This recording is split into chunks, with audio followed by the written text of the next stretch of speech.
Good evening. This is David Summerall with StopHate.com. I have a couple of guests tonight that are very special to me because they're basically doing what I believe all good Americans should do, and that is be active. And they have a special story because their activism cost them dearly, and we're trying to help shed some light on this story. So let me introduce to you Marc and Gina Solorzano, Hello. and they were guests at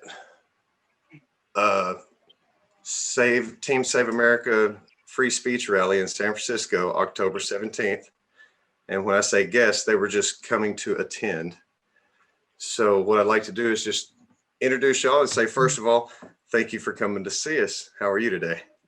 Good. Thank you for having us. Thank you, David. We appreciate it. Good. Now, Marc, you had the most of the abuse, I guess, in this attack.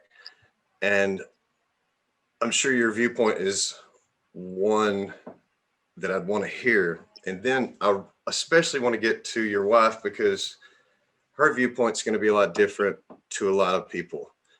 And Okay.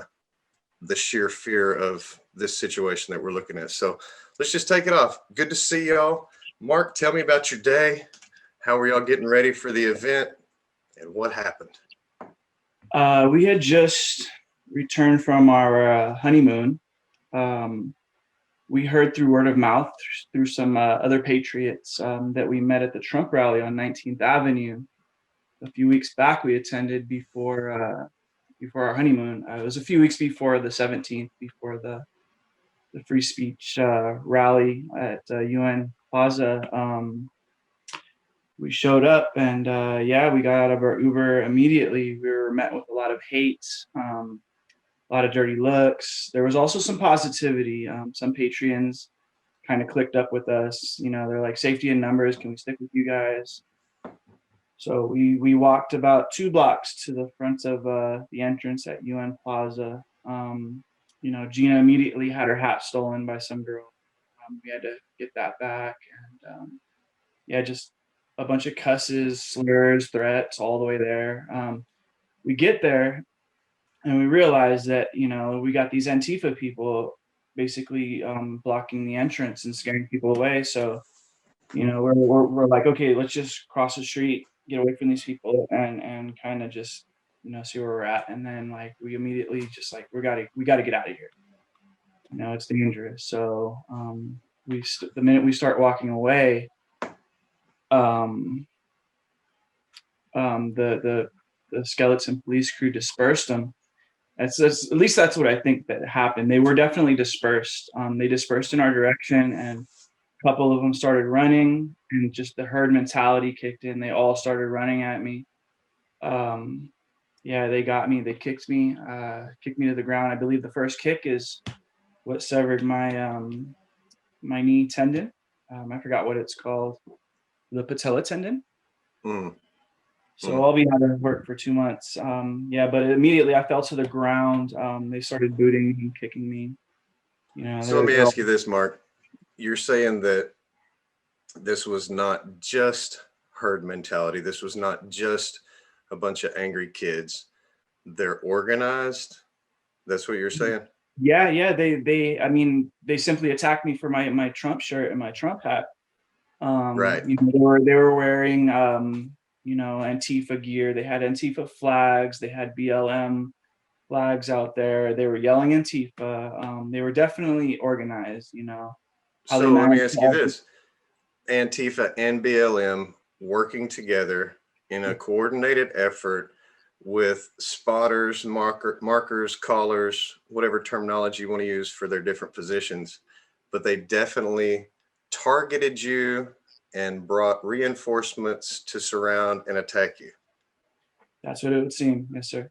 Yeah. Seem nothing. I think that's pretty much it. And that's what we're trying to prove through all this. And we're seeing this pattern. And it's funny you mentioned that they took your wife's hat first. That seems to be a tester for them. They want to see how serious people are going to fight back, how they're going to, protect themselves or be aware of their surroundings. And we're seeing that this is more of a training camp turnout mentality from these kids. They don't just naturally know how to do these things. Yep. So tell me what happens. They kick you in the leg. They break your tendon, basically. Yeah. Right up, they start kicking you. What Yeah, happened they were next? just booting me while I was down. I was down. Gina was ahead. She actually turned around to come back and try to help me. So like that, I mean, I was just shocked. She actually, came back for me. And We didn't leave him alone. Yeah, exactly. Well, tell me about right that, when Gina. Tell me what happened as far as when you were ahead of him and you heard the commotion and turned around to see what was going on. What goes through your mind? Well, I mean, it was a tense situation. Like Mark explained, we just arrived. We were expecting a peaceful gathering, and it was blocked. There are police there blocking it off, the whole Antifa people. And so we're Yes. sitting there, what's going on? And then when we realize this isn't looking good, this seems to let's just leave. This seems unsafe. So we're just walking in the opposite direction on the sidewalk, and suddenly it's like the gate broke open, the herd stampeded, and Mark says run. So I'm running, and I get about halfway up the block, and I just, I turn around to see Mark, and he's not there. And so I Mm, see him um, down the block, and he's surrounded. He's on the ground, and he's surrounded, and he's being kicked, and he's being stabbed. We have our Trump flag here that we brought. was trying to jab me with They're the plastic jabbing him wow. pole. with this pole, Yeah. and Wow. and he's just surrounded, and I I make my way. I run back, and the man immediately lunged at me. He tried to grab my hat. I protected my head because I don't know if he's trying to grab my hat or hit my head or what. So I protect myself, and he backs off, and I go to Mark. I'm trying to pick him up, and he's saying, I can't, and my leg's broken or something. So he was down, he couldn't move. And I'm wondering, what are all these riot police doing here? They're not helping my husband. They're letting this happen. They're letting these people assault my husband and me. They're just hands off. We don't want to cause any trouble. Meanwhile, we're getting assaulted and seriously injured. And so eventually someone comes, one of the police comes, and tries to escort us, and I don't even know if it's Most the of police, is somebody, and I'm like, where are the police? We need help. most Because of our help was from I'm not sure if they were like security or a third party, yeah, it's like a volunteer yeah, group something of like that. I remember them saying something like, we're peacekeepers. just here to help. Yeah. And then So they how mentioned close were organization. the police to y'all when this was happening and y'all are getting beat up and you're looking over at these police? Can you throw a ball to them? I mean, how Yeah, far? We they're have a right skeleton there. crew. We have a skeleton crew, but the cavalry is way down there, and they're marching up. Yeah. But they should have been The- way closer when yeah, they dispersed them. That's police for sure. just didn't know what it was chaos. And so while they're just standing around, I'm on the cell phone calling 911 because I feel like nobody's helping us. These police, because in all these liberal cities, they're told just don't arrest, don't do Yeah. anything, and be Understand. all. And so, but eventually some officer says, we have an ambulance coming. Help is on the way. Yes. So it Well, and that's was, the thing. Now we've had pretty good experience with San Francisco Police Department. They've supported our efforts. They've protected us. They've done a pretty good job. And I like to think that some of that just is out of their grasp, and not yeah, to point fingers at them. Bad things happen to good people. We know all this stuff, but we have to find ways to prevent this, mhm, protect against it, protect the mhm. patriots. And, this is free speech, the right to assemble. These Antifa thug terrorists, whatever, they Yeah, can't be allowed to terrible. stop people. So that's No, kind of my history. I've done the demand free speech rallies. I've done, all kinds of different patriotic events, and we've dealt with Antifa, and they're definitely trying to stop people from exercising their rights. And to Yeah. me, that is a terrorist. And if Yeah. they're Yep. organized, then it's a terrorist organization. Yeah. So go ahead. Go ahead. I think they were so organized that they didn't let people come in from various directions. Patriots from within the city, we live all around the city, and we're trying to go to this one location. And what they did, what we heard from one of the organizers, is that Antifa had groups in on corners away from the UN Plaza, so they intimidated people into not showing up. Yeah. Yeah, at the when it first started, it was big. It was big, and then we get there, and they're like, there was a few scattered, Trump supporters, incognito, no gear. They're like, yeah, they managed to organize well enough to just keep us, because I'm sure at that point in time, they told us how it was getting bigger.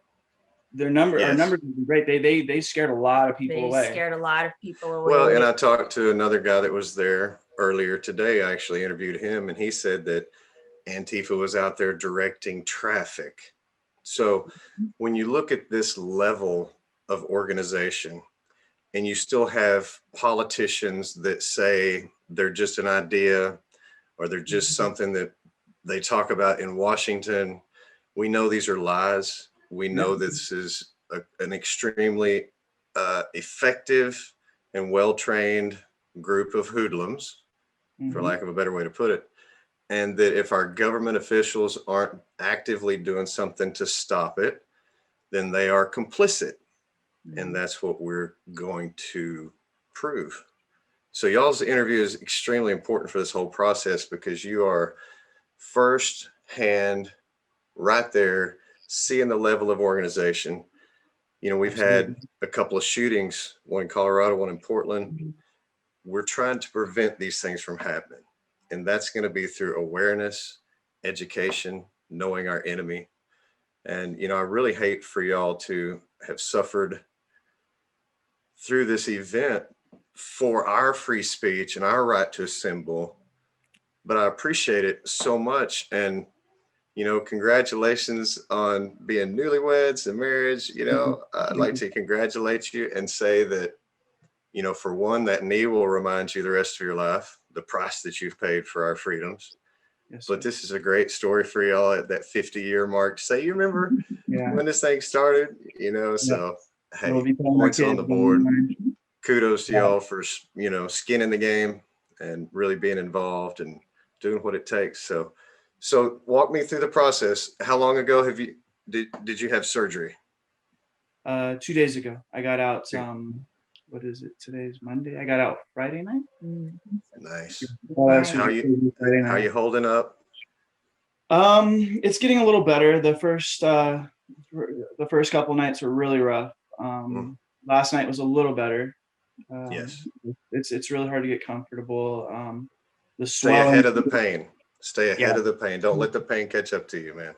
Yeah. Use those meds and do what you're supposed to do with them. Yeah, absolutely. Yeah. So Gina, how are you holding up? That's the real question, because to me, I'm a guy, and if a guy's kicking me and beating me up, I'm a guy and I'm gonna live or whatever. And but for a wife, a newlywed wife, to see her husband on the ground being kicked and stabbed and beaten and can't get up and surrounded by a bloodthirsty mob, that had to be the most terrifying thing that you've ever experienced in your life. Yes, it really was terrifying. It's traumatic. I mean, I found a little clip online. One of the news articles linked to a little video someone had taken on their cell phone, and it shows me when I run to Marc and just reliving that. It's traumatic. And I mean, when I walk down the street in my own city, San Francisco, like I see a guy, middle-aged man or younger man wearing all black and got the bandana over, and it's just an ordinary person, right? But I'm thinking, oh my gosh, it's an Antifa thug, if he's wearing a Trump shirt, this could be dangerous. Well, listen, that's one thing that y'all really need to be aware of. This is the same as, PTSD. And I don't want you to walk around scared all your life. And if you need to talk to somebody, counselors, stuff like that, we'll hook you up. We've got people you can talk to and, work through some of those issues because they're real. And people don't understand that it not only affects your physical, your leg will heal, you'll be okay. But man, those mental scars, being attacked by your community, your family, your friends, it's very uncomfortable. And I don't think they really understand the gravity because they're trained and programmed and paid to act the way they They're act. also very misguided. I really it doesn't make sense why they would, attack us Trump supporters. Like, where are you getting your info from? Obviously, like CNN, it's insane. And like the only thing I don't, they're okay. The only thing I can see them attacking Trump supporters for is, we're not against communism. That's, Right. I mean, and the thing is, these we're not for communism. Yeah, we're not for communism. We're not for violence. We're not for any of these terrible things. We're not for racism. We're Latino. We don't stand for all those things they think that they've been told that Trump stands for. They've been brainwashed. These people are just so. Well, their trigger Yeah. is what you're wearing on your shirt. Yeah, that's their trigger. And if you're patriotic, or if you love your country, or if you support our president, they have your number. And that's what we're trying to say. The whole prejudging somebody, they're programmed like this, and I understand that. But and wasn't it Trump that does more for social justice than any other president as far as like the privileged communities? Right. He really does. He really does. But garbage in, garbage out. Garbage in, garbage out. That's all they have for these poor kids and these poor grown-ups. They're not taught to think for themselves. They're just taught to listen and repeat, listen and repeat. They don't think, and they are so judgmental. They're the most judgmental people that they would harm a person. True fascism. They would put a man in a hospital just because of what he was wearing. Yeah, that's fascism. Yes, it is. That's manipulation. Yes, it is. People claim to talk about being tolerant and let everybody live. And they don't. No, you have to live how they want you to live, not how we're not free to live how we want to live. They don't believe in. And we see that being forced on us from every aspect of society, from the mask to the standing apart, social distancing, all the things with your job and where you can and can't go and do and can't. Yeah. That's the conform. Yeah. And I'm sorry, but us patriots or nonconformists, that's kind of how we got here in the first place. Yeah. We're not going to be controlled by fear. Yeah. We're not going to do that. Fear is not our game. We want to love people. We want to invite them over to our side, have a picnic, barbecue, whatever. But, I don't really care. The whole thing that the left doesn't understand is that the right is just as dysfunctional a family as they are. And we're all the same. We all have the same responsibilities and stresses. And we just look at things differently, more, logically than emotionally, maybe the way we try to solve problems. And they think we're trying to hurt people. And we say in the long run, this is what's going to help people. But they're so emotional, they never get to the explanation point. We've lost the civil debate. Yeah. So one thing I'd like to really cover with y'all before you leave is my gratitude. I appreciate that people try to go to these events. I've held these events across the country. It's hard to get a turnout. The fact that y'all went out and were attacked makes me feel horrible.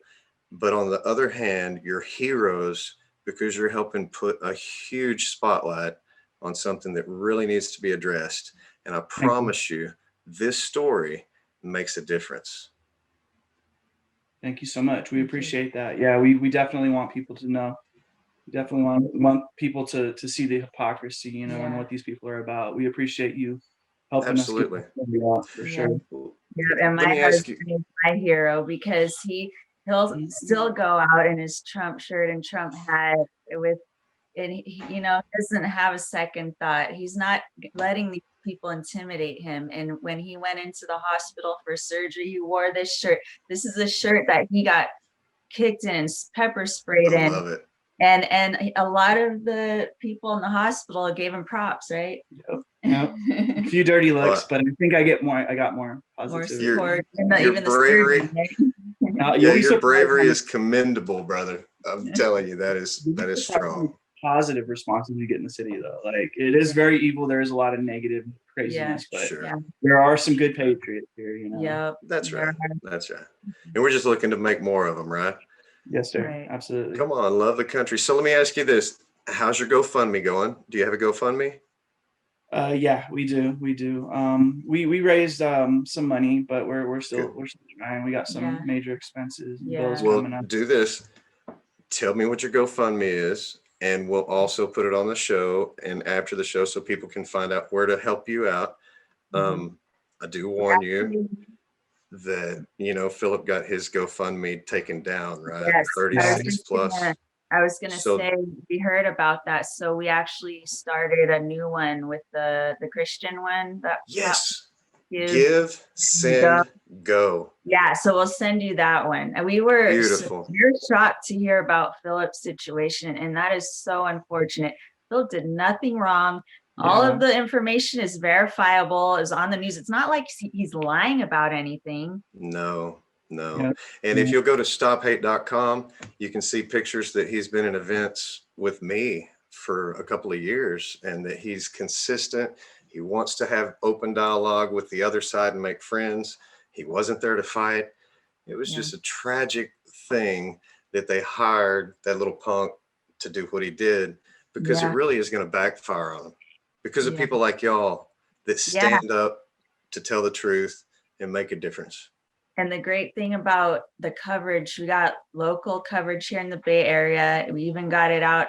Daily Mail UK covered it, and other states, but everyone was News. positive in that they didn't criticize Mark. Like, they didn't try to twist it that he did anything wrong. He was simply attacked for being there and wearing. Yeah, I was surprised. When I looked at the first news article, I was expecting to be bashed by the next few, but Yeah, like Yes. crazy yeah. alt-right guy Of over here course. getting, Of course. Because But that's they- the world we live in. Down is up, up's down.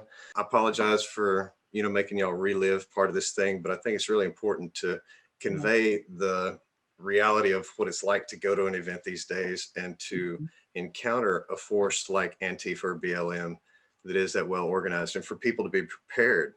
That's the main thing. If you're ready, safety in numbers, protect Mhm. yourself, do the law enforcement stuff right, you'd be in good shape. But God bless y'all. Congratulations again on your marriage. I do want to talk to you again, follow up and see how you're doing with that leg, Mark. yeah. Gina, I appreciate you taking such good care of him through all this, and He has y'all be been. sure to love each other and take care of each other. Thank Thank you. you. God bless. All right. God bless y'all. Have a great night. And this is David Summerall with StopHate.com. I hope you've enjoyed this. I hope you've learned from this. I hope you share it, follow us, and check out the links and go help them and give, send, go, and help them recover in their new marriage. Thanks. Y'all have a great day.